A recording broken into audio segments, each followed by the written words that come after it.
நேர்களே, மத்திய கிழக்கு நாடுகள்ல இப்ப என்ன ஏற்பட்டிருக்குங்கிறத முக்கியமாக பேச போறோம். ஒன்று சவுதி அரேபியாவுக்கும், அமெரிக்காவுக்கும் இடையே உறவுகள் முறிகிறது. அது ரொம்ப முக்கியமான விஷயம்.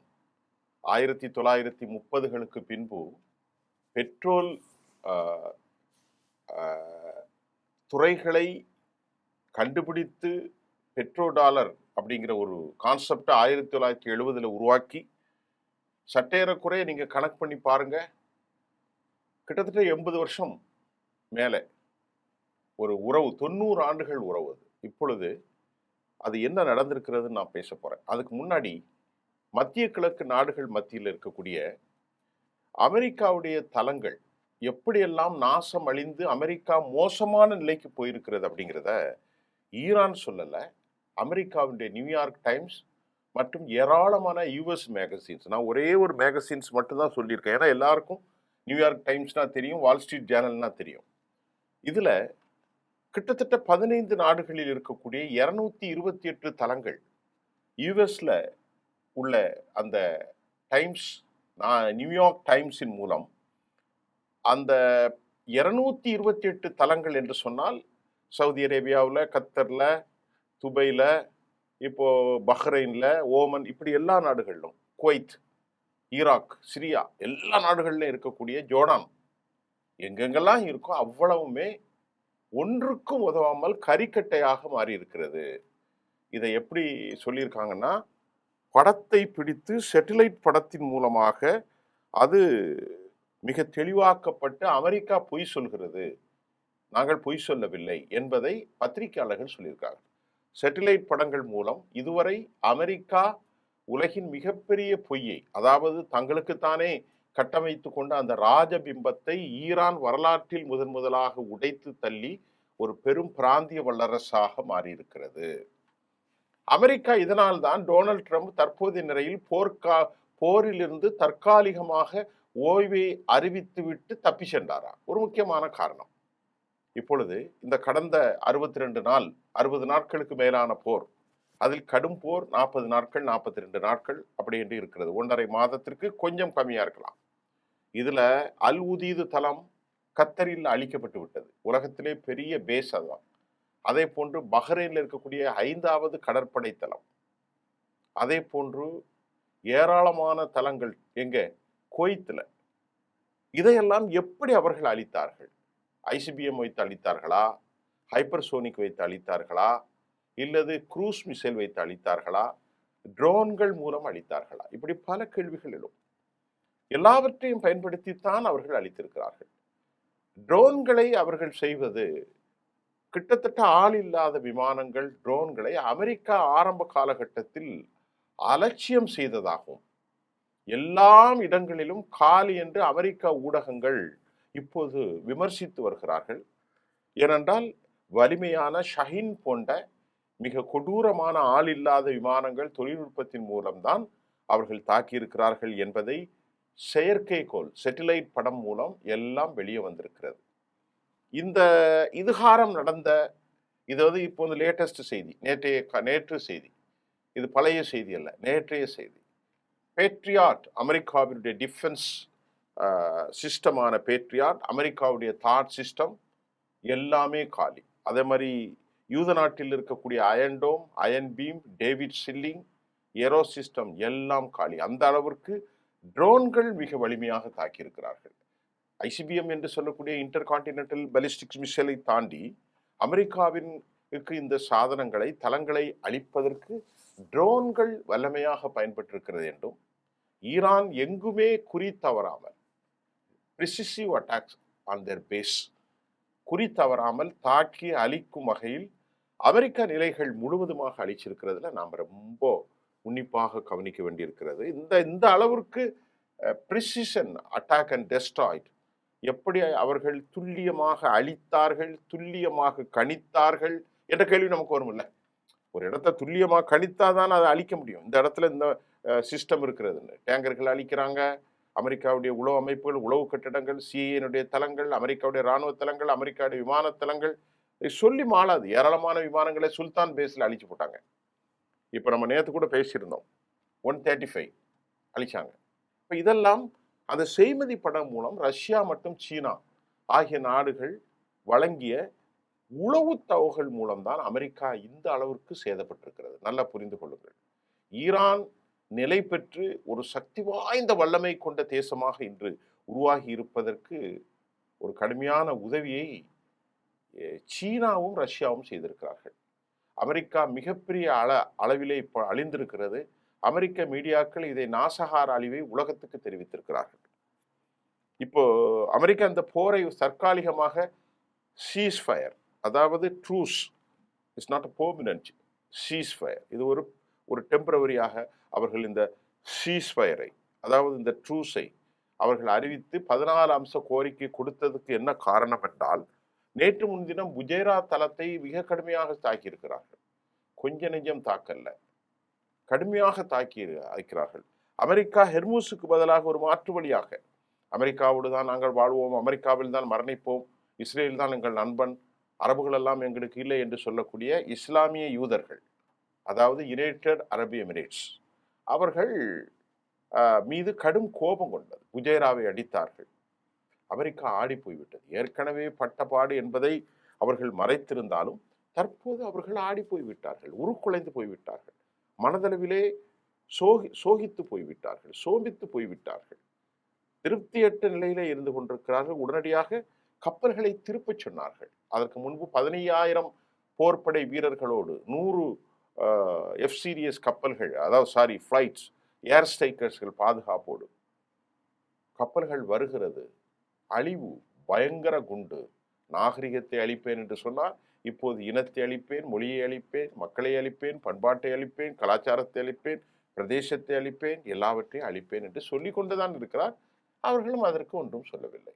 ஆனால் இங்கே நாம் ஒன்றை கவனிக்க வேண்டும். ஈரான் உருக்குலைந்துதான் இருக்கிறது. ஈரானில் ஒன்றும் சேதாரம் இல்லாமல் ஈரானுடைய பொருளாதாரம் மிக கடுமையாக பாதிக்கப்பட்டிருக்கிறது. ஈரானுடைய எண்ணெய் வர்த்தகம் முழுமையாக அழிந்திருக்கிறது. அந்த அளவுக்கு ஒரு பிளாக் ஹெட் அவர்கள் மத்திய தரைக்கடல் பெர்ஷியன் வளைகுடாவிலே அவர்கள் நியமித்திருக்கிறார்கள். இந்த நிலையில் சவுதி அரேபியாவுடைய வான் பரப்பிற்கு பாருங்க, அதை நீங்க இனி பயன்படுத்தக்கூடாது என்றும் அமெரிக்கா இனி பயன்படுத்தவே கூடாது என்றும் சவுதி அரேபியா அறிவிச்சிருக்கிறது. நான் முதல்ல சொன்னல, உங்களுக்கு நான் சொல்ல போறேன்னு. என்ன காரணம்? 90 வருஷம் அவர்களுக்கு நட்பு. அவர்கள்ட்ட இருக்கக்கூடிய எஃப்-சீரியஸ் ஆயுதங்கள் எல்லாமே அமெரிக்கா இம்போர்ட்டட் ஆயிட்டு தான், ஏர் டிஃபென்ஸ் சிஸ்டம் தான். சொல்லிட்டு அவங்க என்ன சொன்னாங்க, இங்க பாருங்க, மத்திய கிழக்கு நாடுகளில் இனி அமெரிக்கா இதனால பெரிய பின்னடைவை சந்திக்குமா அப்படின்ற கேள்விக்கு இப்போ நமக்கு விடை கிடைச்சிருக்கிறது. இப்போ 14 அம்ச கோரிக்கையை அமெரிக்க அதிபர் கொடுத்துட்டு இப்பொழுது திடீரென நிறுத்தி வைத்திருக்கிறார் போரை. அதுக்கு என்ன காரணம்? சும்மா ஏதோ சொன்ன மாதிரி, சும்மா சோழியன் குடும்பி சும்மா ஆடாது என்று ஒரு பலப்படி சொன்ன மாதிரி சும்மா அமெரிக்கா நிறுத்த மாட்டான். அவனுக்கு வலிமை இழந்திருந்தால் மட்டும்தான் நிறுத்துவான். கொஞ்சம் டைம் கிடைத்தாலும் யூதரும் அமெரிக்கர்களும் அடித்து சாத்தி போடுவார்கள், தப்பிவிட முடியாது. அப்படிப்பட்ட அமெரிக்கா பின்னால் போறதுக்கு காரணம் சவுதி அரேபியாவை தளங்களை பயன்படுத்துவதோ, சவுதி அரேபியாவிலிருந்து ஈரானை தாக்குவதோ, சவுதி அரேபியா வான் பரப்பை அமெரிக்க விமானங்கள் தாக்குவதற்கு சவுதி அனுமதி இல்லை. ஏன்னா சவுதிக்கு தெரிஞ்சது இனி அமெரிக்காவுடைய ஜம்பம் ஒன்றும் செல்லாது. அமெரிக்காவை விட இனி அதிக காலங்கள் வல்லமையாகத்தான் ஈரான் வரும், அதில் மாற்று கருத்து இல்லை என்பதை நன்கு உணர்ந்து கொண்ட சவுதி அமெரிக்க அதிபர்களின் பொடுபோக்கான தனம், அமெரிக்கா அதிபருடைய உளறலான பேச்சுவார்த்தை, நிதானமற்ற பேச்சுவார்த்தை, சவுதி அரேபியாவினுடைய பிரின்ஸ் முகமது பின் சல்மான் குறித்து கேவலமும் இழிவான வார்த்தையை சர்வதேச ஊடகங்களுக்கு முன் சொன்னது, அது அரச குடும்பத்தை ஒரு பெரிய அளவிலே யோசிக்க செய்திருப்பதாகும், இழிவாக நினைப்பதாகும். இப்படிப்பட்ட ஒருவனிடம் நாம் எப்படி தொடர்ந்து இத்தனை பில்லியன் டாலர்கள், நாட்டு ட்ரில்லியன் டாலர்களை நாம் இன்வெஸ்ட் பண்ணின பிறகும் நமக்கு இவ்வளவு பெரிய சேதாரத்தை ஏற்படுத்தி இவ்வளவு பெரிய அவமானகரத்தை உருவாக்கிய இந்த மனிதனோடு நாம் உறவே இல்லை, தேவையில்லை. நம் நாட்டில் வளம் இருக்கிறது, ஆயில் இருக்கிறது, செல்வம் இருக்கிறது, உலகில் எல்லா நாடுகளும் ஆயுதங்களை சப்ளை செய்கிறார்கள், அமெரிக்கா மட்டுமல்ல என்ற நினைவுக்கு சவுதி அரேபியா வந்ததனால் ஈரானுக்கு எதிரான எந்த நடவடிக்கையும் சவுதி அரேபியாவில் வச்சு நடத்தக்கூடாது. சவுதி அரேபியாவினுடைய வந்து வான் பரப்பை பயன்படுத்தக்கூடாது, வான் நிலைகளை பயன்படுத்தக்கூடாது, வெளியே போங்க. ஏன்னா சவுதி அமெரிக்கா உறவு பெரும் செட்பேக் ஆனதாலும் யுனைடெட் அரபு எமிரேட்ஸுடைய புஜைரா அழிவு பாதையில் சென்றதாகவும் சவுதி எடுத்திருக்கக்கூடிய இந்த வான் பரப்பை அமெரிக்கா பின்னால போனதுக்கு இது காரணம். ஆனா சவுதி அரேபியாவின் நடவடிக்கைகள் அமெரிக்காவுக்கு மிகப்பெரிய பின்னடைவை ஏற்படுத்தியாக என்பிசி செய்தி ஊர்ஜிதம் செய்துள்ளார்கள். இப்ப சவுதி மட்டும்தானா இல்லை, கத்தர் அப்படித்தான். கத்தர் மற்றும் சவுதி அரேபியா இந்த 2 நாடுகளுக்குமே இதே முறையை பின்பற்றும் அடுத்தடுத்து அறிவிக்க போறாங்க. சவுதி அரேபியா நாட்டோடு சவுதிக்கு இன்னொரு கோபம் என்னென்றால், என் நாட்டோடு எந்த ஆலோசனையும் செய்யாமல் தான்றோண்டித்தனமாக தற்குறித்தனமாக தாக்குதல் நடத்தி இருப்பது அமெரிக்காவினுடைய முடிவை ராயல் ஃபெமிலி அவர்களுக்குள் கடும் கோபத்தை ஏற்படுத்தி இருக்கிறது. நல்லா புரிந்து கொள்ளுங்கள், மிக கடுமையான கோபம். ஏனென்றால் உலகின் பெரிய சக்கரவர்த்தி, உலகின் பெரிய இராணுவ தலைமை, அப்படி இருக்கின்ற போது $1 trillion அங்கே அவர்கள் முதலீடு செய்திருக்கிறார்கள். அப்படிப்பட்ட ஒரு நாட்டில் சவுதி கொடுத்திருக்கிற 100 லட்சம் கோடிக்கு மேலான பணம் உங்களுக்கு தெரியும்.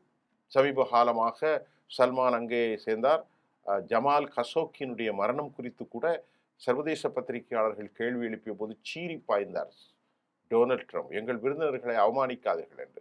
அப்படிப்பட்ட ட்ரம்பின் நடவடிக்கைகளுக்கும் அமெரிக்காவுடைய உறவே வேண்டாம், ஒட்டும் வேண்டாம், நீ இங்கே வர வேண்டாம் என்று சொல்லக்கூடிய காரணம்தான் இப்பொழுது உலகத்தை சிந்திக்க வைத்திருக்கிறது. அடுத்து 14 அம்ச கோரிக்கைகளை அமெரிக்கா வலியுறுத்தியுள்ளது. இது உடனடியாக நீங்கள் தீர்வு காண வேண்டும் என்று அமெரிக்கா தெரிவித்திருக்கிறது. எப்போதே அமெரிக்கா அப்படித்தானே, கையில கொடுப்பாங்க, அதுக்கப்புறம் அதை வேறு மாதிரி சொல்வார்கள். இப்பொழுது அப்பாஸ் அராக்ச்சி செய்தி தொடர்பாளர், ஈரானுடைய வெளிவிவகாரத்துறை அமைச்சர், அவர் என்ன சொல்லியிருக்கிறார்னா, it's a dialogue and diplomacy in a call with his Pakistan the counterpart as the Tehran prepare to the respond to the US. அதை 14 பாயிண்ட் த ப்ரொஃபஸல் இது குறித்து கிடைத்ததாக பேசியதாக தகவல்களை பரிமாறிக்கொள்ள டு எந்த வார். அதே சமயம் அமெரிக்காவுடைய பிரசிடென்ட் டொனால்ட் ட்ரம்ப் என்ன சொல்கிறார், ரொம்ப அவசரமா இருக்கிறது. அது மட்டும் இல்லை, இது it's a very good talks with Iran, it is very possible, we'll make deal. அவர் எப்போதும் இப்படித்தான் சொல்லிக்கொண்டே இருப்பார். ஆனால் அதில் இருக்கக்கூடிய சிறை குறைகள் நிறைகளை எல்லாம் ஆய்வு செய்ய முடியாமல் உடனடியாக முடியுங்கள், அருமையான விவகாரம். ஏன்னால் அவனுக்கு அங்கே தாமதிக்க முடியாது. செப்டம்பரில் எலெக்ஷன் வந்துவிட்டது. நாட்டில் இப்பொழுது பணவீக்கம் அதிகரித்து வருகிறது. அது மாதிரி கெலன் பெட்ரோல் அதிகரித்திருக்கிறது. உலக நாடுகளின் இது. ஏனால் ஹெர்முஸை அவர்கள் திறந்து விட்டிருப்பதாக அறிவிப்பு வந்திருக்கிறது, ஆனாலும் இன்னும் உறுதி செய்யப்படவில்லை. மற்றொரு செய்தியில் இன்னும் ஈரான் 2 வகையான மனநிலை கொண்ட தளபதிகள் அமெரிக்காவுக்கு எதிராக இருக்கிறார்கள். ஒன்று ஐஆர்ஜிசி, மற்றொன்று சமாதான படை, அரசியல் பிரிவு. இப்போ அவர்களுக்குள்ளே 2 விதமான மனநிலை இருக்கலாம். ஐஆர்ஜிசி கடும்போக்கு, அமெரிக்காவை அழிக்க வேண்டும், எங்கள் தலைவரை கொலை செய்தவர்கள், யூதனை அழிக்க வேண்டும். இப்பொழுது கொஞ்சம் சமாதானமான நடுநிலை பேச்சாளர்களாக முகமது பக்கர் கலிபாப், அதே போன்று அவர் விட்டு கொடுக்க தயாராக இல்லை அப்பாஸ் அராக்ச்சி போன்றவர்கள் எல்லாம் கொஞ்சம் ஒரு நிதானமான தலைவர்கள். குறிப்பாக மசூத் பெசஸ்கியா. ஈரானுடைய கடுமையான பொருளாதார சிக்கல் நான் ஏற்கனவே சொன்னேன், இதற்கான தீர்வு ஒன்று தேவைதான். மக்களை போரை சந்திப்பதற்கு இருந்த நிலையிலும் தயாராக இருப்பதாக பக்கர் காலிபாப் தெளிவுபடுத்தியிருக்கிறார். இந்த நிலையில் ஈராக்கில் உள்ள மிக முக்கியமான ஒரு தளம், அமெரிக்க தளம், பேர் ஹரிந்த் அமெரிக்க தளம். இந்த ஆன்கோயிங் ப்ராசஸ், ஒரு peace talk that has been ongoing, இது போய்கொண்டிருக்கிறது. இந்த ப்ராஜெக்ட், இந்த amicable settlement, the peace process which was being made by US forces have to decide. அவர்கள் 2 பேரும் இணைந்துதான் இதை முடிவெடுக்க வேண்டும். அந்த நிலை போய்கொண்டிருக்கிறது. ஒரு பிரைட்னஸ், ஒரு பிரைட் ஃபியூச்சர், ஒரு அழகான ஒளிமயமான ஒரு விவகாரம் கடந்து கொண்டிருக்கிற போது திடீரென ஈரான் அமெரிக்காவின் ஹரிந்த் தளத்தை, ஈராக்கில் இருக்கும் தளம் அடித்து நாசம் செய்து விட்டார்கள். ஈரானுடைய இந்த தாக்குதல்கள் மிகப்பெரிய அளவில் பின்னடைவை ஏற்படுத்தும் என்பதில் சந்தேகமில்லை. அதே நேரத்தில் அமெரிக்கா 48 மணி நேரத்தில் சமாதான ஒப்பந்தம் முடிவுக்கு வரும் நிலையில் ஈரானுடைய இந்த எதிர்பாராத தாக்குதல் பெண்டகனை கடும் சினமுற செய்திருக்கிறது. அமெரிக்கா ஒப்பந்தத்தை ரத்து செய்ய வேண்டும் என்ற வகையில் பெண்டகன் மிக முக்கியமான ஆலோசனை கூட்டம் நடத்தி வருகிறார்கள். இங்கே நாம் ஒன்றை கவனிக்க வேண்டுங்க. ஒரு பக்கம் சமாதானத்தை பேசிக்கொண்டு ஈரான் முதன்முறையாக தாக்கியிருக்கிறது. இதுதான் வருஷ கணக்கில் அமெரிக்கா செய்தது. இதைத்தான் ஆண்டு கணக்கில் யூதன் செய்வான். பேசிக்கொண்டே இருப்பான், தாக்கி விடுவான். இது ஏதோ ஒரு முறை ஈராக்கை தாக்கியதை பற்றி. அதனால் ஈராக் அங்க இருக்கக்கூடிய புதிய பிரசிடென்ட் அவர் அமெரிக்காவுக்கு எதிரான நடவடிக்கை எடுத்திருக்கிறார். அவரை காப்பாற்ற வேண்டிய பொறுப்பில் ஈரான் இருக்கிறது. ஈராக்கின் மீது படையெடுக்கவில்லை. நன்கு கவனியுங்கள். அந்த அமெரிக்க தளங்களை மட்டும்தான் அவர்கள் அளித்திருக்கிறார்கள். ஈராக்கில் உள்ள அமெரிக்கா இந்த பேஸ் முழுமையாக அகற்றிவிட வேண்டும் என்று புதிய அதிபர், மக்களால் தேர்ந்தெடுக்கப்பட்டவர்களின் திட்டம் தெளிவாக இருக்கிறது. ஃபைனலா ஒரு முக்கியமான விஷயம், பெசஸ்கியான் உங்களுக்கு தெரியும், பிரசிடென்ட் ஆஃப் த ஈரான். அவர் உச்சபட்ச தலைவர் முஜித்தபா கொமேனியை சந்தித்து பேசியது வெளியாகி இருக்கிறது.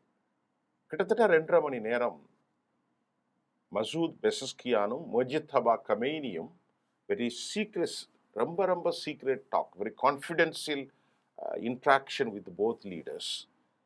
மிக ரகசியம், வெளியே சொல்ல முடியாத அளவிற்கான ஒரு talk had been done. America கொடுத்த 14 அம்ச கோரிக்கை, நாட்டின் எதிர்காலம், ஸ்திரத்தன்மையற்ற நிலை, இதையெல்லாம் முஜித்தபாவிடத்திலே மசூத் பெசஸ்கியான் தெளிவுபடுத்தினார். மிகச்சிறந்த நட்போடு, மிகச்சிறந்த முறையில் இந்த பேச்சு அமைந்ததாக அவருடைய கருத்துகள் வெளியாயிருக்கிறது.